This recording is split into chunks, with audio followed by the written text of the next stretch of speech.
The Crazy Lady is a scary horror story about a hunter who lives in a cabin, deep in the woods.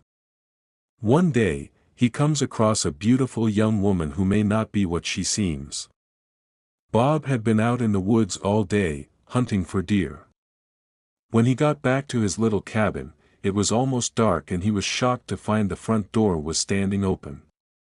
Cautiously, he crept into the cabin and was surprised to see a young lady standing in front of the fireplace. She was the most beautiful girl he had ever seen.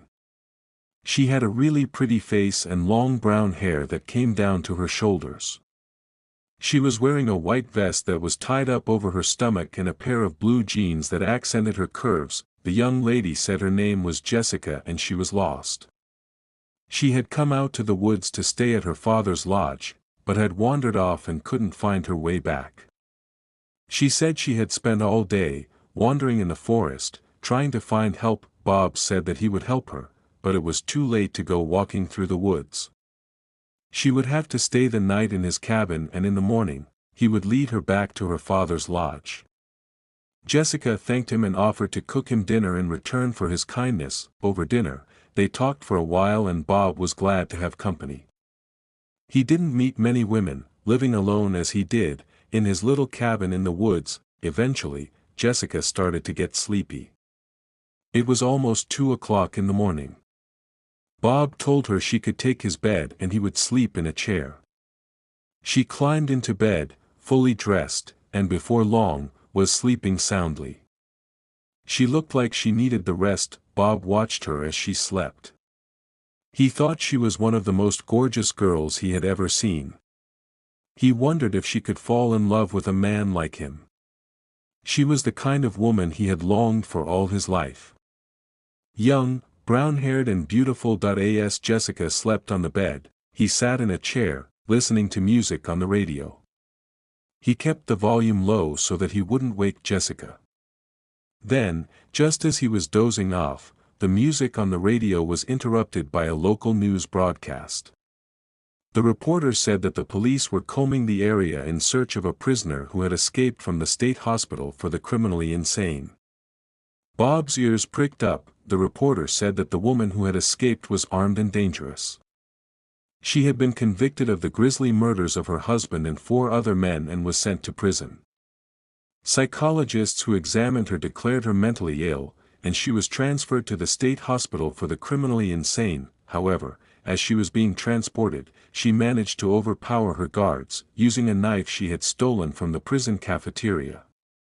She stabbed them to death and escaped into the woods. The police had been searching for her all day. On the radio, they gave a description of the crazy lady.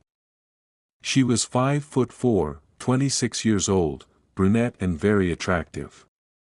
She had been wearing a prison uniform when she escaped, but they said she would probably try to steal some clothes to disguise herself.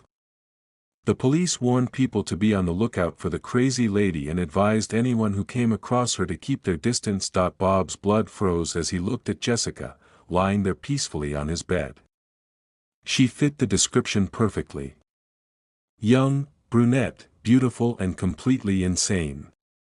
She was the escaped maniac the police were looking for. He was sure of it. And he was sure of something else too. She was planning to kill him while he slept. He wasn't going to let that happen. He knew what he had to do. Suddenly, Bob jumped out of his chair and threw open the front door of the cabin. Jessica awoke with a fright and looked at him, a confused expression on her face. He grabbed her by the hair, pulling her out of bed and began dragging her towards the door. She started screaming and her arms flailed wildly, trying to catch hold of him. He managed to wrestle her to the front door, then with a mighty heave, he threw her out into the darkness. She landed on the grass outside and immediately jumped up and came running back towards the door. Bob slammed the wooden door shut and had just enough time to lock and bolt it before she slammed into it. He braced himself against the door, expecting her to break it down at any moment. He could hear her outside, pounding on the cabin door with her fists, kicking it with her boots and shouting at him to let her in, and then he heard a scream, an ear-splitting shriek that made him shiver. It sounded like the howls of a crazed animal. The kind of sound that could only be made by a person who was completely insane. Then there was a horrible silence. He could hear something shifting and moving about outside the wooden door. He was shaking with fear, ready for anything. After a while, he noticed a thin trickle of blood coming under the door.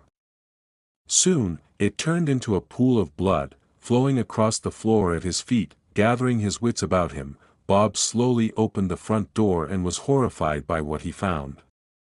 Jessica was lying there in a pool of blood and a large knife was sticking out of her head. She was completely naked and her eyes were glazed over. His mind raced as he tried to understand the strange scene that lay before him. But, stranger still, was the neat pile of blue clothing which was sitting on the grass beside Jessica's dead body. Reaching over her naked corpse, he picked up the blue clothes and, turning them over in his hands, he realized it was a blue uniform. There was some black lettering printed on the back. It read, "State Hospital for the Criminally Insane." He fell to his knees beside the dead girl's body as he finally understood what had happened. The crazy lady had murdered Jessica for her clothes.